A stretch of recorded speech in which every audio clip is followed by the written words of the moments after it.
here. Yeah, so I guess we'll just jump right into it. So this tutorial is on object-oriented programming, and so we'll talk about exactly what that means. But specifically in the context of a hack week, let's talk about what kinds of things make collaboration with others easy. So I'm going to post a prompt in the Slack channel under the hack week help thing. So let's post what makes collaborating with others easy. So go ahead and reply in the thread there. And as things come up, we'll start talking about those.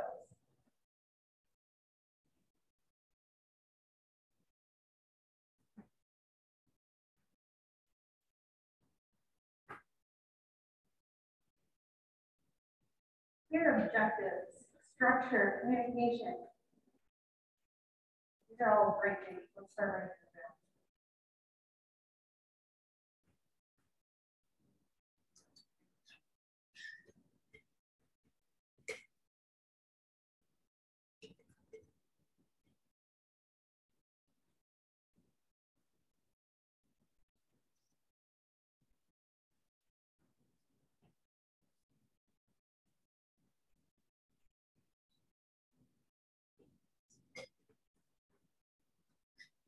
An open mind. Oh, I like that one too. That's fun.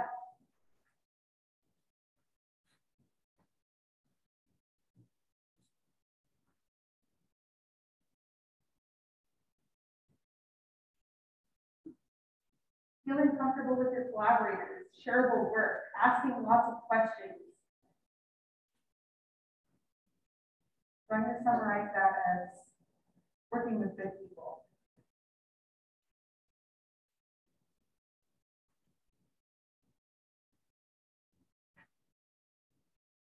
Shareable work, I like that one too.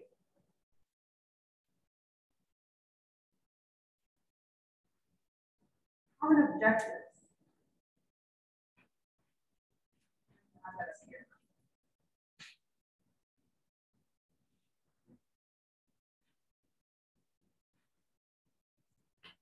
Okay, so these are all really great. And I'm going to go ahead and, oh, there's one more, solving the difference for virtual communication. Sorry, solving the time difference for virtual communication. Yeah, that's a good one too. So I'm going to go ahead and suggest that object-oriented programming can address a lot of these things. So I keep saying this word, but let's talk about what it actually means.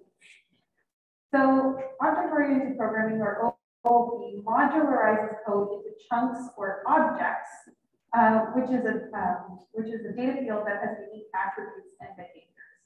So we're breaking code up into small chunks that each have a very well-defined behavior and characteristics. So let's write that down. This modularizes code into chunks. I'll post my notes too for you. Where the proper term for those chunks are objects.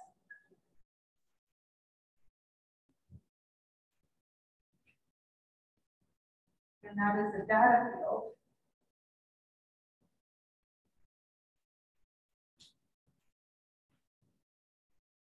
that has unique attributes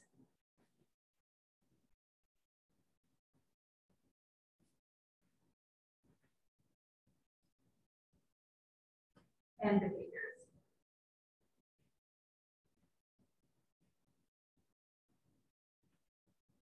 Okay, so let's go over an example of this.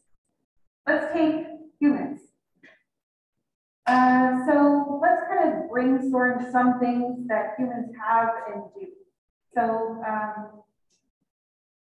here's my human. Okay, I didn't go to art school, I apologize. And so this is going to be my object. So in Python, these are called classes. So we're going to define a class human. And we're going to break things up into things that a human has and things that a human does.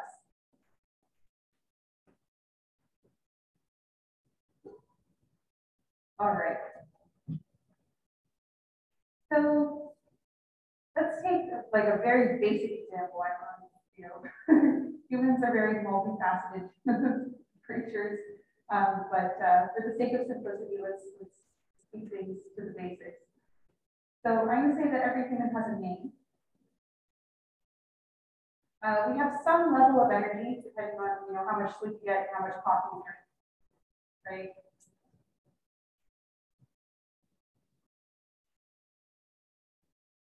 And we also have friends, right? Humans can make friends with other humans. And in terms of what humans do, well, we can move in some way. So we can walk or roll or crawl. So we can move. We can sleep to replenish our energy level. That's interchangeable with coffee as well. And we can also make friends.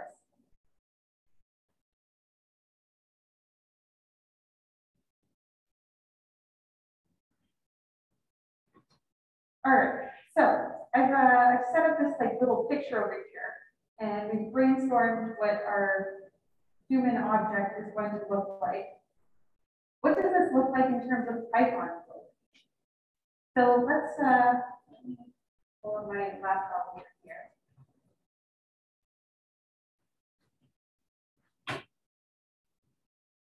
And share my other screen.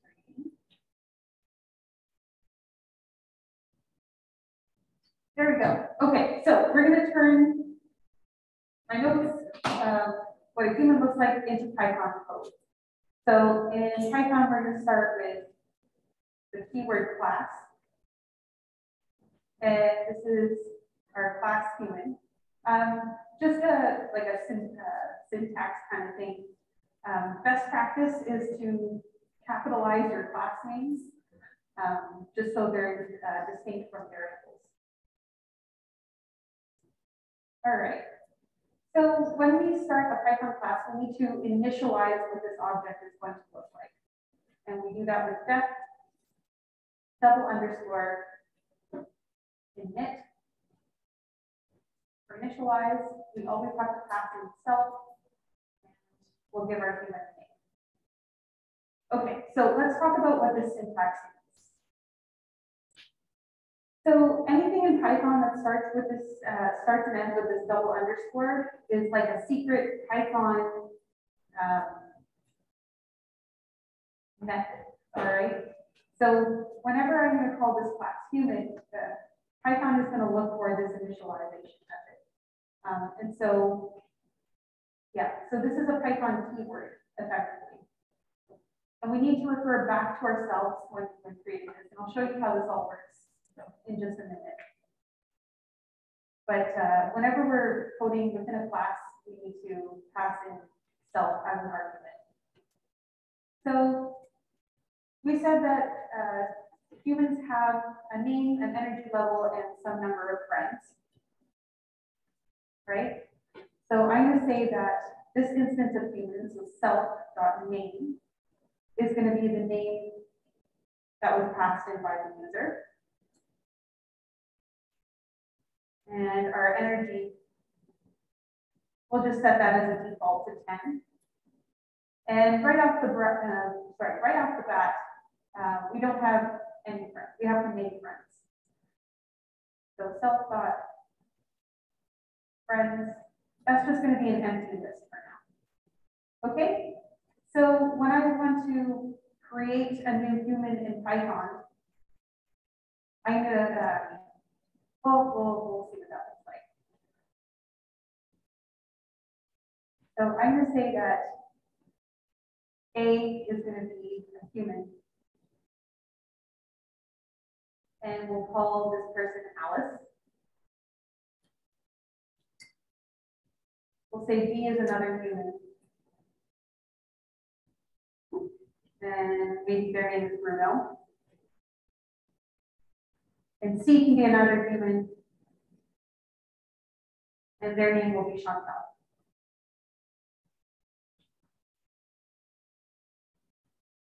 Okay?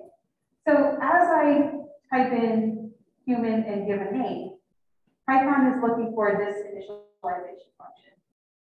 Okay, so I'm defining a new human named Alice, and Python is going to look for this function specifically. So that on its own is great, but we want different ways to interact with our humans, right? So let's do. What if I want to print what a human looks like? So actually, let's run that. We'll run this. And I print my human Alice. What this is going to do is give me a reference to where Alice lives in the computer's memory. And that's not very helpful to me.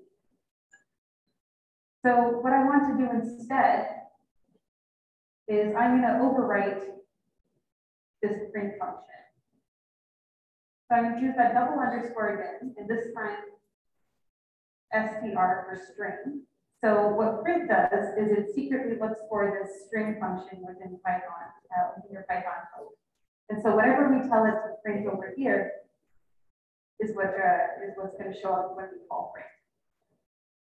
And again, we have to refer back to ourselves. So not just any human, the human that we're calling. We'll say that S and say, hi, my name is, and I'm going to leave that blank. And then I'm going to use this format function to refer back to my name.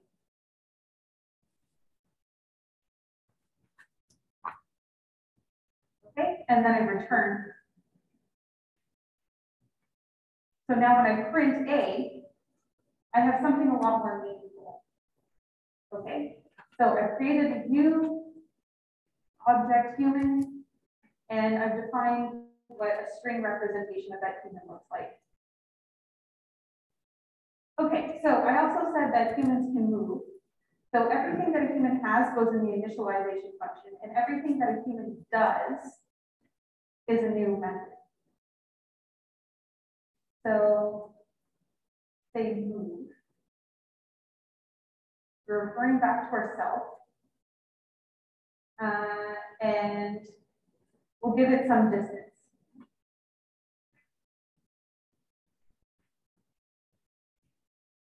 All right. So we're only going to move if we have the energy to do so. Right? So let's say if our energy is less than the distance that we want to move, then we'll just say, I don't have the energy to move that far.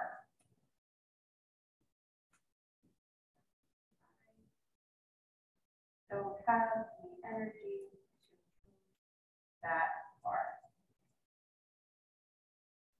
Otherwise,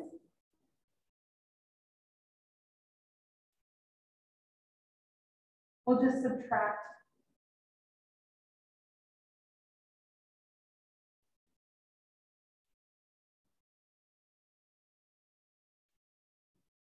that distance from our bank of energy.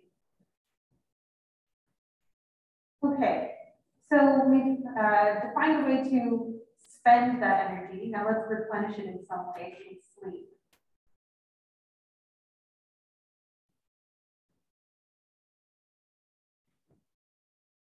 And we'll just set our energy level back to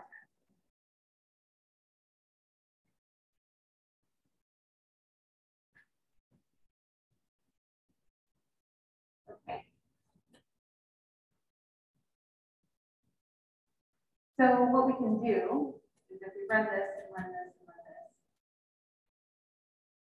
let's say a dot move. So now I'm using Alice again. And let's move Alice a distance of 3. And we'll print Alice's energy. And it's now at 7. But maybe Alice wants to run a marathon.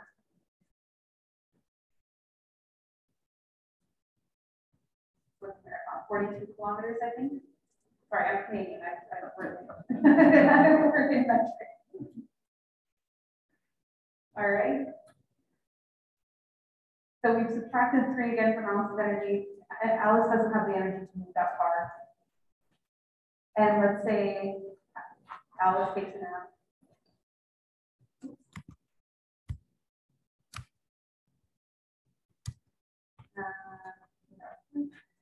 And then we print.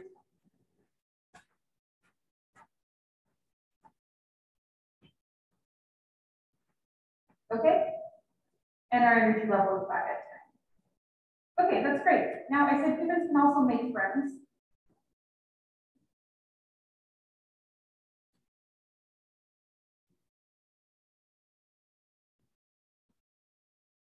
And we'll refer back to ourself, and we have to give a friend.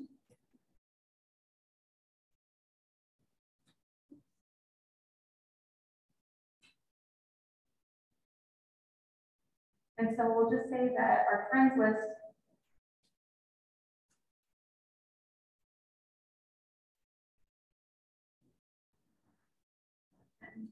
we'll add our friend to our friends list. And making friends is a mutual thing, right? So if I make friends with you, then you're also making friends with me. So we have to go to our friend.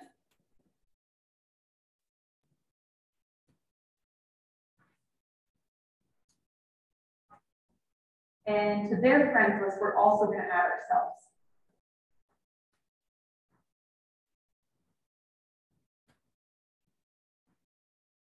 All right. So let's run this from the top. We've defined 3 humans, Alice, Bruno, and Chantel. Okay, Alice ran a marathon, but doesn't have her, well, tried to run a marathon, doesn't have the energy. And so now, let's say Alice wants to make friends with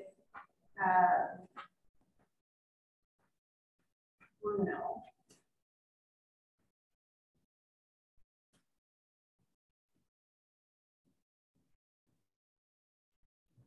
Okay, so A is going to make friends with B, and A is also going to make friends with Chantel. So now let's print all of Alice's friends. Oh gosh.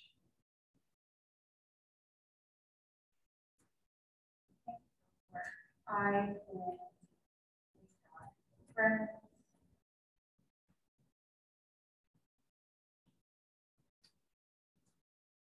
Print. I got. So let's print the name of all of our friends. And we'll do the same thing for, let's say, Bruno.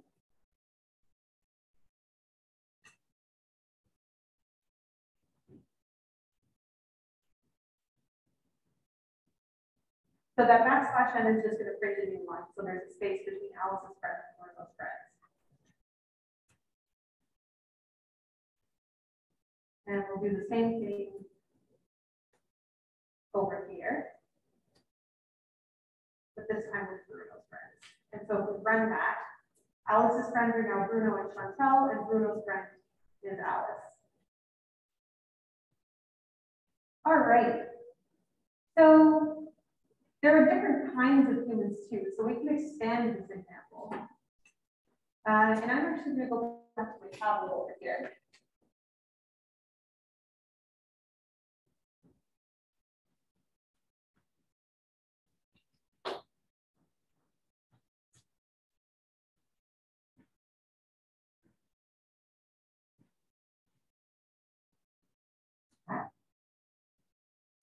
There we go.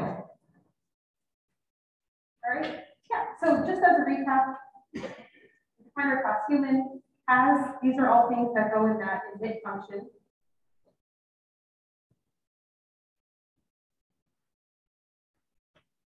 And these are all methods. Okay? So methods are just the functions within a class. So I'll say functions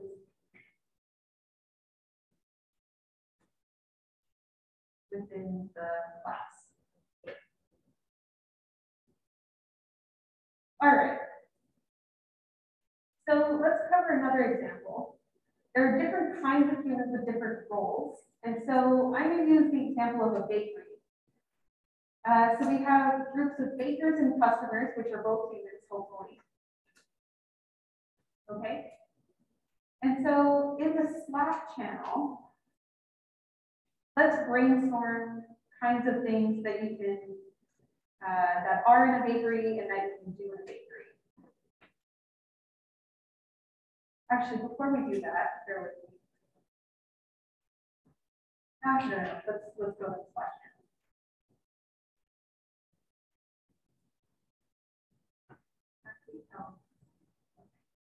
So what kinds of things are in a bakery? And what kinds of things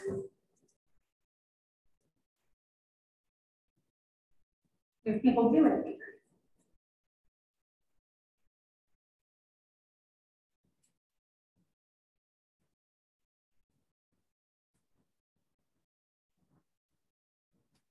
So go ahead and reply to threads and we'll start brainstorming some stuff.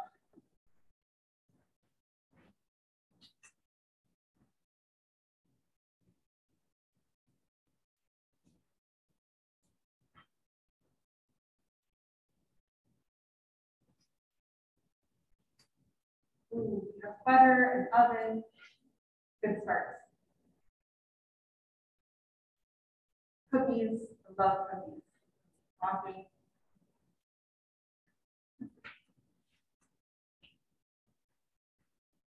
Bread.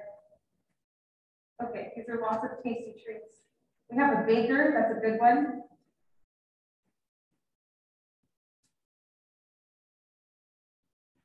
People code in bakeries. Well, I do at least. We have customers. Awesome. And so what type of thing do those customers and bakers do?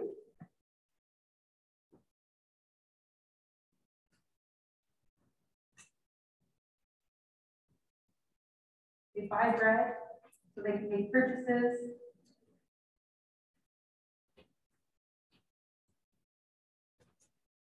The bakers bake. They breathe.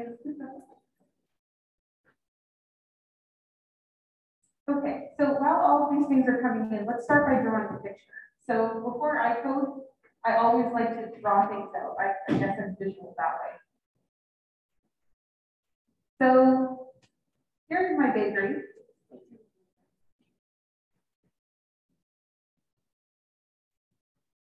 All right. I have my baker, who is a type of human. And we'll distinguish my baker with like a little chef's hat. Again, I didn't go to art school, I apologize. Here's their counter where they just sell things. That's their little cash register. So this little box represents my bakery. This is my baker, who is a type of human. And I also have customers.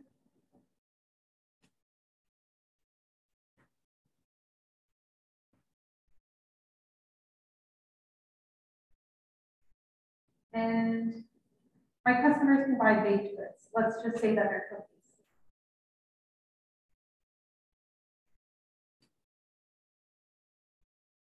So customers are also types of humans. And they buy cookies.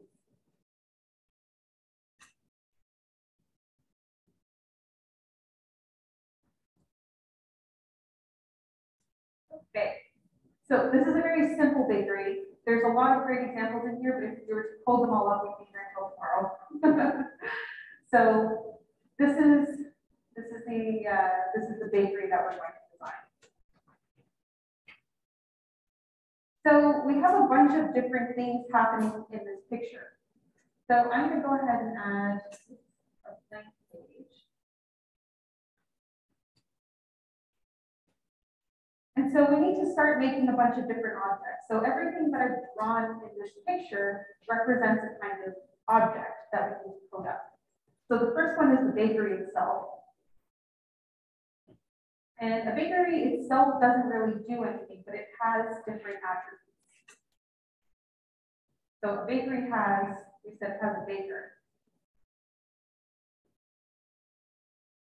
which is a type of human. And it has cookies. And there's a limited number of cookies that this bakery has available for sale. But this is going to be some integer number of cookies, right? No one goes to a bakery and buys half a cookie. Okay, so we have our baker.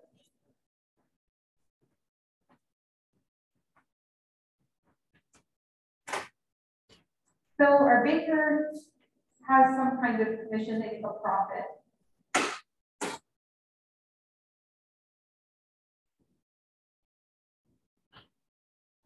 Okay, and they do, so a baker does make cookies,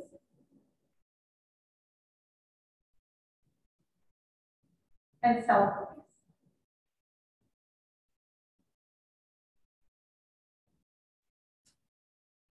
All right, so the next thing that we have in our picture are these customers. And a customer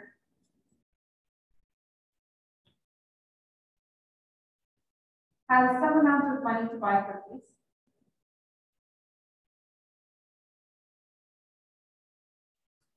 And they have cookies after they spent their money to buy them. So now we can also kind of raise the point that a customer buys cookies.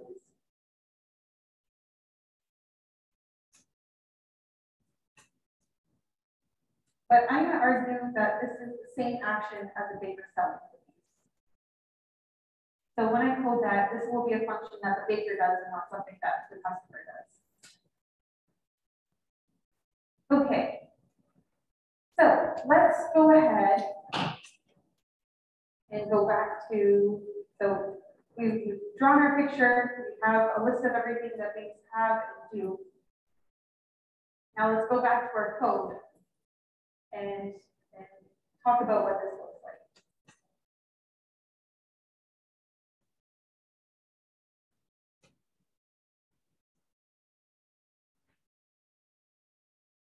All right. So the first one is simple enough.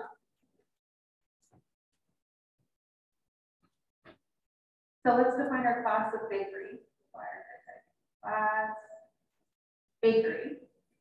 And again, I'm going to use a capital B for bakery.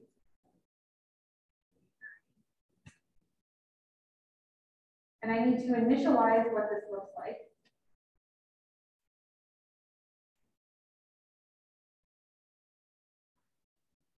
So that's going to be our self.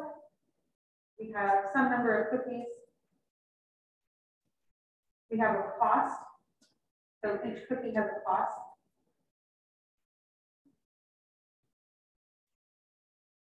And so we can say that we have some number of cookies. And that's going to be the number of cookies that is defined by the user. And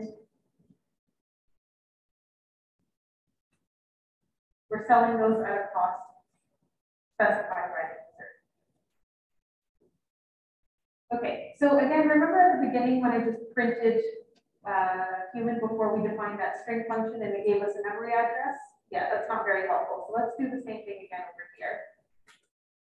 So again, this double underscore str double underscore is what Python looks for when we call the print function on anything.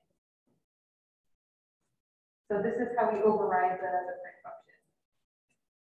So let's say s, our string that we're going to return, looks like this.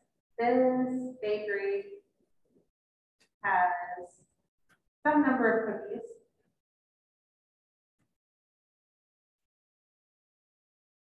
At some dollar amount.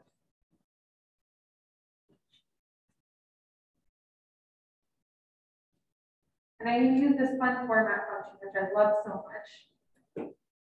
So the first thing that I put goes into index 0, the second thing that I put goes into index 1, and you can go on and on and on as long as you want. So this is going to be self.num cookies.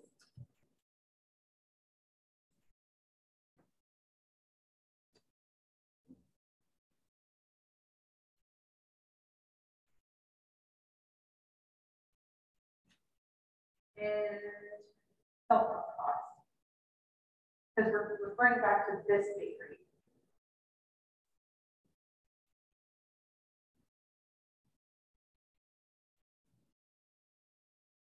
Okay, so that's our bakery, all done.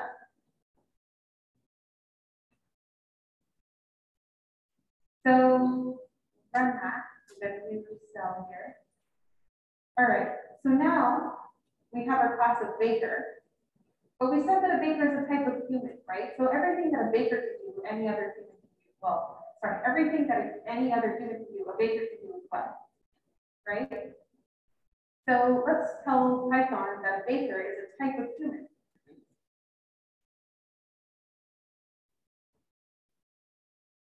All right, so we have to initialize what that looks like. And always starts with self. We're going to give us a name. Okay, so here's the thing. I already coded up an initialization function for an arbitrary human.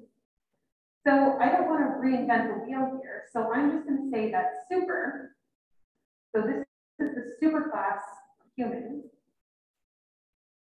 Okay. So I'm going to call the initialization function from the superclass human.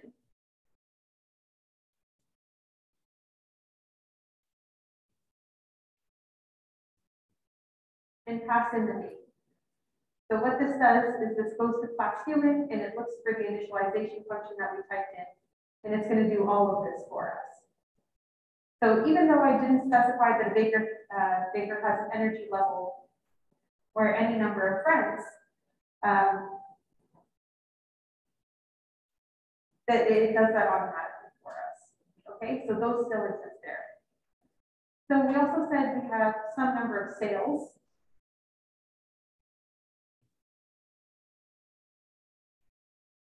And initially that's 0. All right. So just for the sake of time, I'm going to do a little bit of just copy and pasting. But this code is already available for you on the SnowEx website. So we can make cookies, right? So these are the things that a baker now does. And I'm not going to write the string function for a baker because that already exists for humans. So we can make cookies.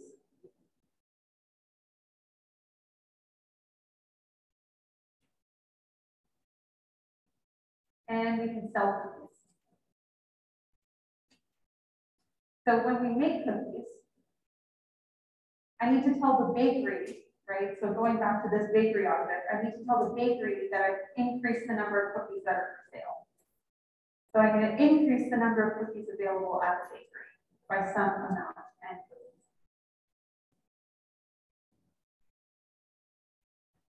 All right, so now my indentation is all off naturally. There we go.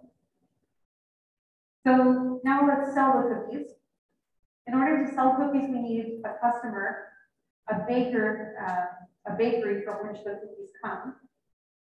and the number of cookies that they'd like to purchase. So first we have to check that the bakery has the appropriate number of cookies for sale.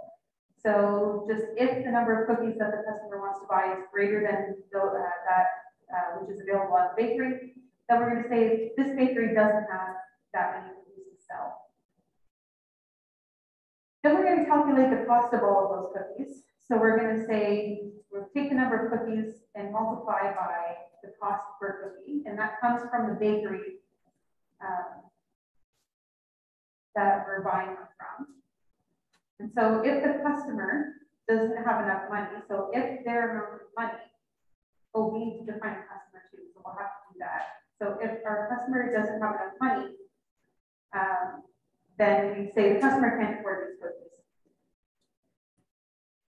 Otherwise, assuming that all goes well, we're going to subtract the number of cookies that the customer bought from the bakery. We're going to add that subtotal in sales to the baker. And we're going to subtract that amount of money from the customer and give the customer some number of cookies. Okay, so now we've defined this, and we need to define what a customer looks like.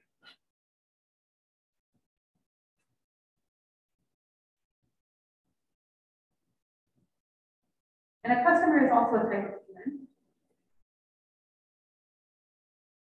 And so we'll initialize them the same way, using that super function again.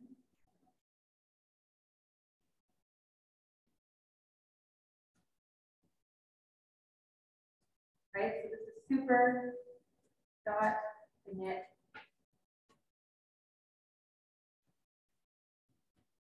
Name. Right, so this does everything that a human does. We're also going to say that they have some amount of money.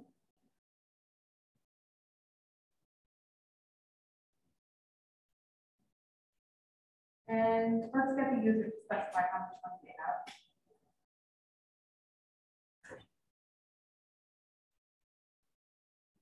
And we have some number of cookies.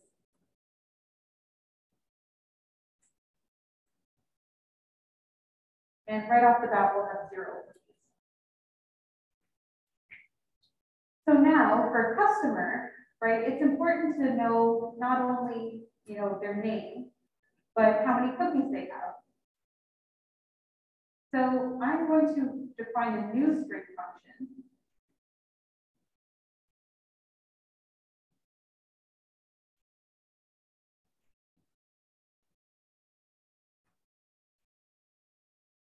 Okay, so I'm going to call the parent string function from human. So it's going to say, hi, my name is so-and-so. And it's going to add to that, and I have so many cookies. So let's run that as well. So now all of our code is in place. Now we can play with it. So I'm going to say that I am a baker.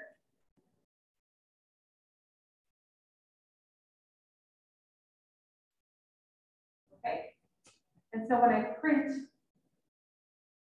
myself, it just says, hi, my name is Marina. So even though within my baker, I didn't define a string function, the parent class does have that string function. So it's going to call that from the parent, from the super class. All right. So now let's say my friend Kelsey, she's the one that helped me create this tutorial. So here's a little nod to my friend Kelsey. Kelsey's going to be my customer.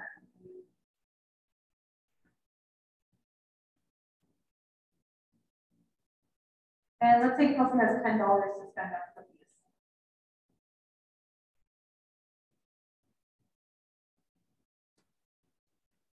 So now when I print Kelsey, right, it's calling that that string function from the human class and adding onto it, and I have so many cookies. So right now Kelsey doesn't have any cookies, and we should definitely run through that. All right. So now I'm going to create a bakery. I'm not very clever, so I'm just going to call it my bakery.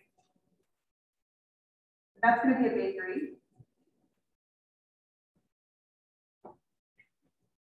Let's say I have 20 cookies for sale at $1.25 each.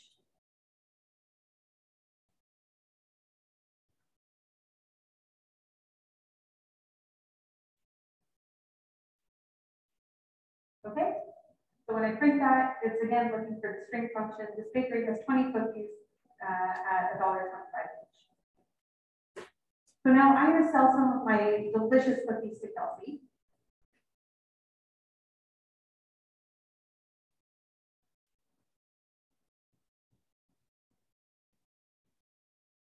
So I'm selling them to Kelsey from my bakery. And let's say Kelsey wants to buy 5 cookies. Now Kelsey's going to be a lot happier, right? We'll keep track of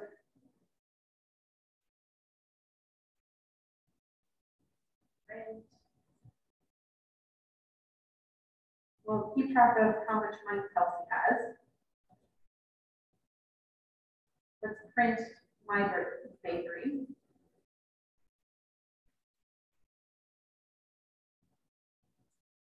And let's also print my sales. Okay, so Kelsey is now the proud owner of 5 cookies. She has $3.75 left in her pocket. The bakery has 15 cookies available at $1.25 each, and I've made $6.25 profit. All right. So, are there any questions on this before I wrap things up? I know I kind of did some like rapid fire coding at you. Yeah, the super function. Okay. So because a customer is a type of human, all right, customer knows everything that a human does, right?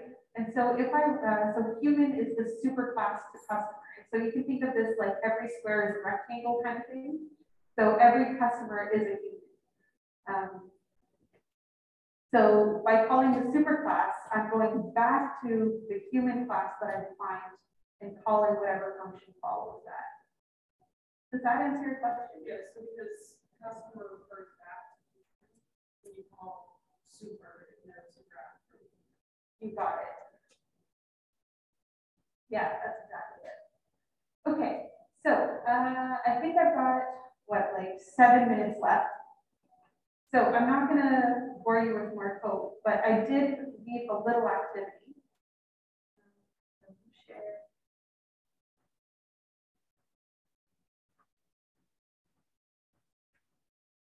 Okay. So if you're feeling so inclined to try this kind of thing on your own, this is also on the SnowEx Hackers website in the Jupyter book. So you can download this code for yourself. And I've defined a class of alien for you. And I've written all the initialization function. So your alien has a name and it also has some energy level. It also moves and sleeps just like humans do. But this time, you can define your own type of alien.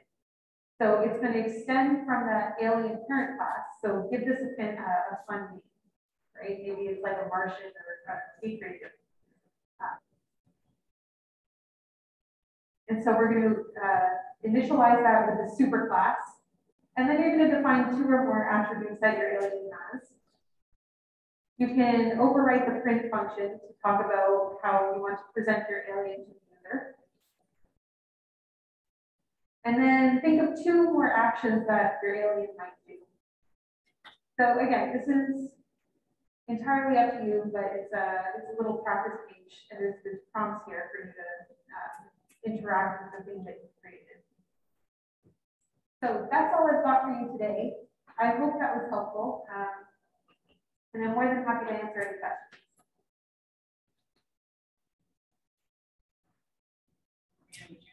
Would you be interested in showing some documents of your functions?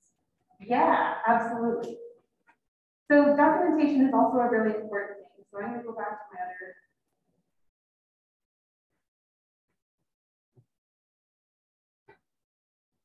Yeah, I did want to get into that. It's just with the sake of time. You know, there's only so much I can cover in an hour. But let's go all the way up to our process pages. So I like to use this syntax.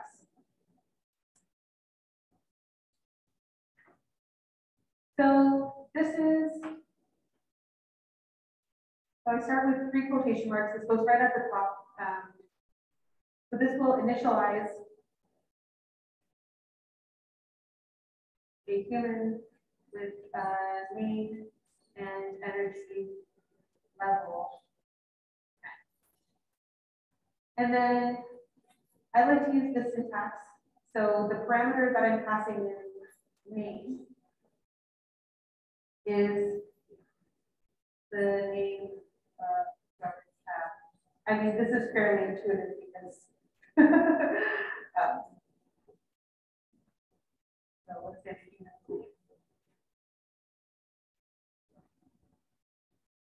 All right, and we don't really pass in self, right? That refers back to what it is, so it's kind of redundant. So what might be, oh, I should also mention this little distance thing over here. I set this default to 1. So even though Alice can move 3 units, I can also say Alice dot move, just like that. And by default, she only moves 1 unit. Okay, so for here, again, I'll do the 3 quotation marks.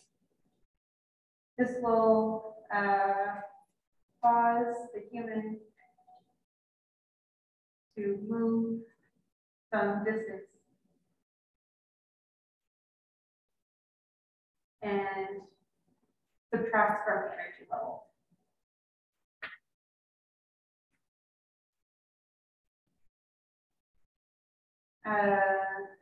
At a 1-to-1 ratio. And then I'm going to say this, this parameter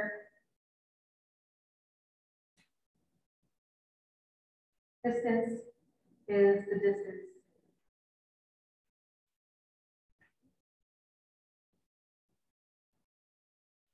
because I'm creating kilometers.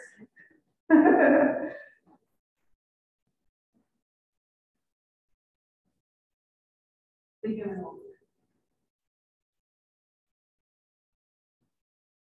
So does that answer your question? So that's how I like to document things.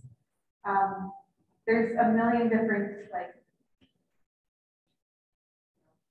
formatting things, but here's one that you like.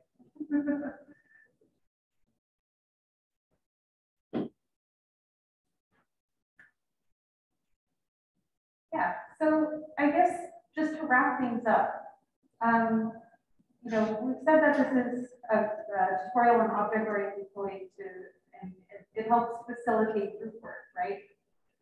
So when you do this kind of thing, oh, the other thing I should mention is that there's always a return, and in this case, it returns none. All right.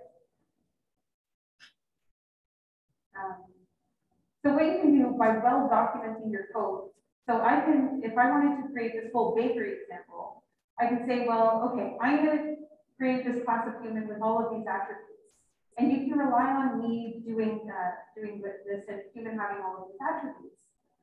And then you can go off and create the bakery. Someone else can go off and create the customer. Someone else can go off and create the baker. And then you can build them all together and they kind of click together like Lego blocks. So just like over here, when I defined the baker, even though I didn't get to find the customer, it still worked, right? So I'm going to rely on my friend saying that the customer has some amount of money, and I'm going to call that variable money. And then my friend can go off and code up this block over here. So as long as everything is well defined, we can clearly communicate through either like, here.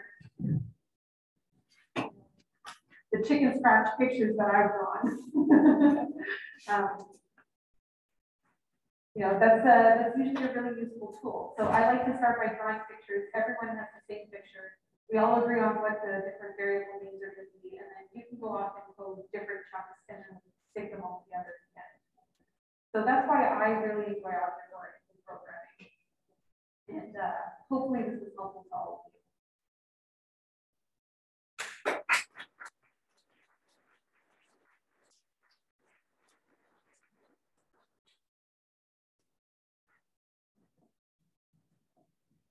You're very welcome. Quick announcement today. Real fast.